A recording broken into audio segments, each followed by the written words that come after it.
నమస్తే అండి. అందరూ ఎలా ఉన్నారు? బాగున్నారా?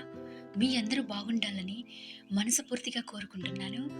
మళ్ళీ కొన్ని జీవిత సత్యాలతో మీ ముందుకు వచ్చేసాను. మంచి సమయం కన్నా మంచి మనిషితో సంబంధం కలిగి ఉండు. ఆ మంచి మనిషి నీకు మంచి సమయాన్ని తీసుకురాగలరు. జీవితంలో సంతోషంగా లేవా? అయితే ఇతరుల సంతోషానికి నీవు కారణం అవ్వు. అప్పుడు నీకు నువ్వుగా సంతోషంగా ఉండగలవు. నాలుకకు తగిలిన దెబ్బ త్వరగానే నయమవుతుంది.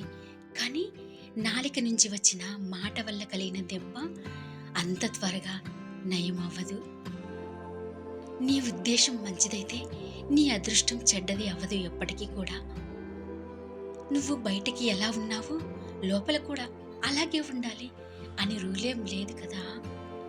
నీ గురించి కంటే నీ ఫ్యామిలీ గురించి ఎక్కువగా చింతిస్తుంటే నువ్వు జీవితాన్ని బాగా అర్థం చేసుకుంటామని అర్థం. ఎవరితోనన్నా తోడుగా ఉండాలంటే ముందు నమ్మకంగా ఉండు. మోసం చేసే వాళ్ళు మోసం చేస్తారంటే వాళ్ళు నీచులైతేనే మోసం చేస్తారు. ఈ ప్రపంచంలో చాలా తక్కువ మంది ఉంటారు తను నష్టపోయినా ఇతరులు బాగుండాలి అని కోరుకునేవారు. నిజమే కదా. జీవితంలో గొప్పవాడు అవ్వాలంటే తల్లిదండ్రులు ఎప్పుడూ విడిచిపెట్టద్దు.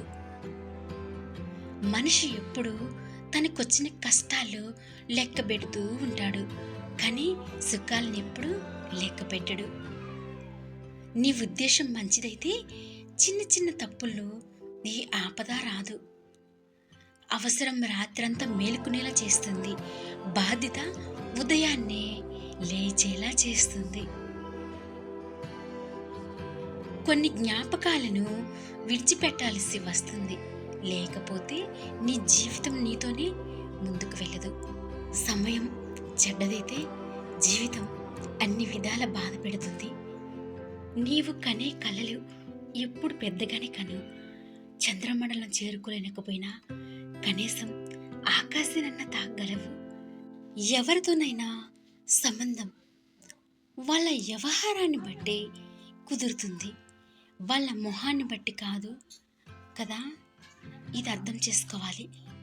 జీవిత భాగస్వామి కావాల్సింది విలువైన బహుమానాలు ఇచ్చేవాళ్ళు కాదు, కావాల్సింది విలువైన సమయాన్ని ఇచ్చే వాళ్ళు కావాలి. నమ్మకం అద్దం లాంటిది, ఒక్కసారి పగిలితే ముఖం చాలా రకాలుగా కనబడుతుంది. నిజమే కదా. నీ గురించి తెలిసి కూడా నిన్ను బాధ పెట్టే వాళ్ళు ఎప్పుడు నీ వాళ్ళు కాదని అర్థం చేసుకో. ప్రతిసారి విధి నీతో ఆడుకోదు, ఒక్కొక్కసారి మనిషి మనిషితో ఆడుకుంటాడు. ప్రేమ చాలా విచిత్రమైనది. సడన్గా స్టార్ట్ అయ్యి సడన్గా ముగిసిపోతుంది. నిజమే కదా. లోకుల మాటలకు కంగారు పడకు, ఎందుకంటే ఆటను చూసే వాళ్ళే అల్లరి చేసేది, ఆటగాళ్ళు కాదు. అది గుర్తుపెట్టుకో. తప్పు చేస్తేనే కదా నాకు నేను కరెక్ట్ అని నిరూపించుకోవడానికి. నీ మీద మాటలు విసిరిన బాధపడకు. లోకులు మంచి పండ్లు ఉన్న చెట్టు మీదే రాళ్ళు ఎక్కువగా వేస్తారు. సమయం ఇచ్చే తీర్పులు ఎవ్వరూ తట్టుకోలేరు. ఫ్రెండ్స్, ఇందుకే అవసరం. లోకం నీ బాధను వినప్పుడు ఫ్రెండ్స్ నీ బాధను వింటారు. రోగి ప్లేట్లో భోజనం చాలా భయాన్ని కలిగిస్తుంది. అలాగే ప్రేమను అర్థం చేసుకోవడానికి హృదయం కావాలి, వదిలిపెట్టడానికి ధైర్యం కావాలి, అలాగే పొందుకోవడానికి అదృష్టం కూడా కావాలి కదా. ఏమంటారు? జీవితాన్ని అంత సీరియస్గా తీసుకోవాల్సిన అవసరం లేదు, ఎందుకంటే ఇక్కడ నుండి బ్రతికి వెళ్ళిన వాళ్ళు ఎవ్వరూ లేరు. ఇక్కడ నుంచి వాళ్ళు మౌనంగా ఉన్నారు, ఎందుకంటే వాళ్ళకు తెలుసు కొన్ని మాటలకు జవాబు కేవలం సమయం ఇస్తుందని. అబద్ధానికి ఎప్పుడు పెదవుల మీద ఉండడమే ఇష్టం. మంచి వాళ్ళు తోడుంటే చెడ్డ రోజులు కూడా మంచిగానే అవుతాయి. అర్థం చేసుకున్నవాడు ముందుగా తనకు తను ప్రశ్నించుకుంటాడు. అర్థం చేసుకోలేనివాడు ఇతరులను ప్రశ్నిస్తూ ఉంటాడు. ఇక చెప్పనా, సంతోషంలో విర్రవీగుతూ దుఃఖంలో చింతిస్తూ ఉండకు. సమయం చాలా కిలాడిది. ఏది ఎప్పుడు తన రూటు మార్చుకుంటూ ఉంటుందో ఎవరికీ తెలియదు. అందరిలో నిలబడడం గొప్ప కాదు, ఒక్కడివే నిలబడ్డం చాలా గొప్ప. నీ కన్నీళ్లను, దుఃఖాన్ని, బాధను ఎవ్వరూ అర్థం చేసుకోలేరు, ఆ పైన ఒక్క దేవుడు తప్ప. ఇది గుర్తుపెట్టుకోవాలి ఎవరైనా సరే. జీవితంలో మనం ఎప్పుడు గొప్పవాళ్ళం అవుతామంటే, నీ కన్నీళ్ళని నువ్వు తుడుచుకొని ఎప్పుడైతే మరలా తిరిగి నిలబడతావో అప్పుడే నువ్వు గొప్పగాడు అనిపించుకోగలవు.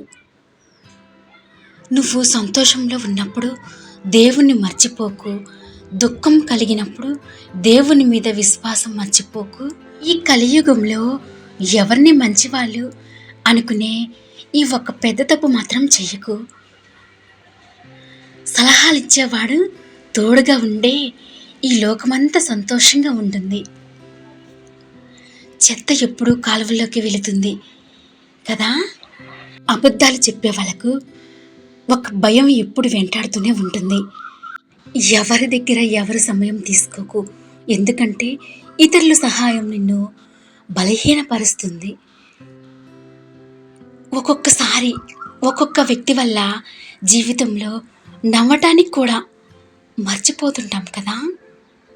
నేను ఒక్కడనే చనిపోతున్నప్పుడు ఎందుకు ఒక్కడనే బ్రతకలేను? అది అర్థం కాని ప్రశ్న.